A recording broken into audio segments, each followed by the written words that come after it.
My personal question to you is, why not you? Why not you? I wish I could say that to each of you individually. Why not see what kind of person you can become? Why not see how many people you can rescue from oblivion? Why not? You've got to stay here till you go. I mean, what else are you gonna do? Why not you? Human beings, we're a blip in existence. Death is promised. So what do you do with your life? How do you make the most of it? How do you make your voice the loudest? You are going to have to jump. You cannot just exist in this life. You have got to try to live. If you're waking up thinking that there's got to be more to your life than it is, man, believe that it is. But to get to that life, you're going to have to jump. Everything around you that you call life was made up by people that were no smarter than you. And you can change it. You can influence it. You can mold it. The minute that you understand that you can poke life and actually something will pop out the other side, that's maybe the most important thing. I always felt like I could do anything. That's the main thing people are controlled by. Thoughts, their perception of themselves. They're slowed down by their perception of themselves. If you're taught you can't do anything, you won't do anything. I was taught I could do everything. When you had that third failure in a row, did you think, I need to pack this in? Never. Why not? I don't ever give up. I mean, I'd have to be dead or completely incapacitated. It's the what if I can pull off a fucking miracle. What if I can become someone that no one thinks I can be? What if I can be that guy that people who call nigger and this and that, and now I'm speaking at Tom Ferry's fucking event. What if? I asked the question, why not you? And now here's my last question. My very last question on the questions to ponder is, why not now? There never was a better time.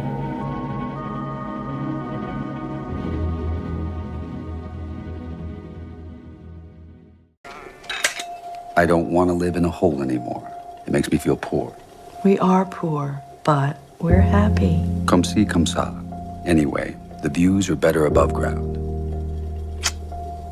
Honey, I'm 7 non-Fox years old now. My father died at 7.5. I don't want to live in a hole anymore. And I'm going to do something about it. Because, yeah, nothing changes and nothing changes, man. You know, we'll sit around forever wondering, well, what if I wanted to project myself forward to age 80 and say, okay, now I'm looking back on my life. I want to have minimized the number of regrets I have. And, you know, I knew that when I was 80, I was not going to regret having tried this. I was not going to regret having wanted, you know, trying to participate in this thing called the internet that I thought was going to be a really big deal. I knew that if I failed, I wouldn't regret that. But I knew the one thing I might regret is not ever having tried. And I knew that that would haunt me every day. And so when I thought about it that way, it was an incredibly easy decision. You have to understand, this next 5-year window is when you don't go practical and safe. This is not the time to get the job mom wanted you to. Risk used to drive me right up the wall. I used to say, what if this happens? It's called the language of the poor. What if this happens? And on top of that, if this was to happen, look at the fix I'd be in. I better not try. Then I'll tell you what changed my whole life when I finally discovered it's all risky. The minute you were born, it got risky. If you think trying is risky, wait till they hand you the bill for not trying. See, it's all risky. Getting married is risky. Having children is risky. Going into business is risky. Investing your money is risky. It's all risky. I'll tell you how risky life is. You're not going to get out alive. What would you do if you weren't afraid? And I love thinking about that when I'm thinking about big life decisions. Like, what would I do if I weren't afraid? And it's usually like the big one, the bigger thing that I really want to do, but I'm afraid to do it. It's like, that's what I should do. And what would I do if if I didn't, if I knew I couldn't fail. I will never wish for fewer epic stories at the end of my life.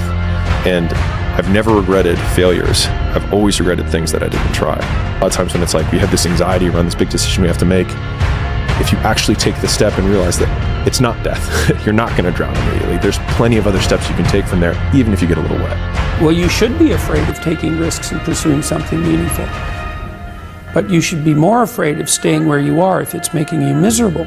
It's like the first thing you want to do is dispense with the idea that you get to have any permanent security outside of your ability to contend and adapt. It's the same issue with children.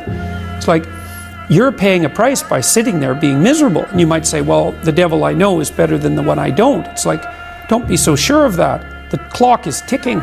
Yeah, and if you're miserable in your job now and you change nothing, in 5 years you'll be much more miserable and you'll be a lot older.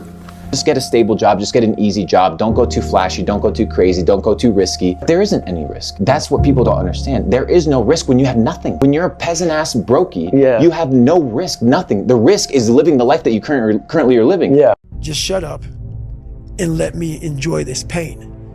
I don't want anything to numb it. I don't want anything right now.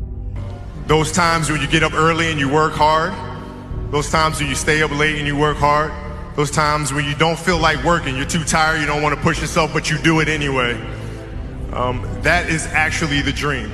When they saw me in the gym in the pumping iron days, they said, why is it that you're working out so hard? 5 hours a day, 6 hours a day, and you have always a smile on your face. The others are working out just as hard as you do, and they look sour in the face. And I told people all the time, I said, because to me, I'm shooting for a goal. In front of me is the Mr. Universe title. So every rep that I do gets me closer to accomplishing that goal, to make this goal, this vision turn into reality. Every single set that I do, every repetition, every weight that I lift will get me a step closer to turn this goal into reality. So I couldn't wait to do another 500-pound squat. I couldn't wait to do another 500-pound bench press. I couldn't wait to do another 2,000 reps of sit-ups. I couldn't wait for the next exercise. But where do you go to? You wake up on a morning, it's cold, it's wet, it's dark, you've got no cartilage in your knee, you've got shitty shorts, whatever it is that's the issue today. I know every motherfucker ain't gonna do what I'm gonna do. I know there's a whole bunch of people with that right there. That fires me up. That makes me fucking happy what you just said.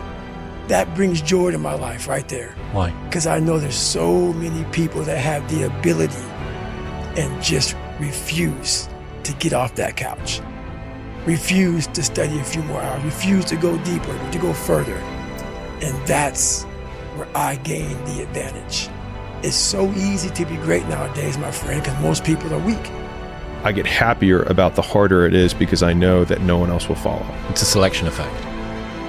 And I think if you can shift from this is hard to no one else will be able to do this, then it flips from being this thing that you're like, oh, poor me, to oh, poor everyone else who's gonna have to fucking try. Be the guy who embraces the ugly, the miserable. Be the guy who embraces hard work, the grind. Don't be afraid of being hurt. Don't be afraid of sacrificing some blood. There was probably 100 days where I didn't want to do anything. I wanted to stay in the pool or stay in my bed and not get out. But those were the days where you have to. You have to get up and do something, because I think that's really what separates the good from the great. The greats do things when they don't always want to do them.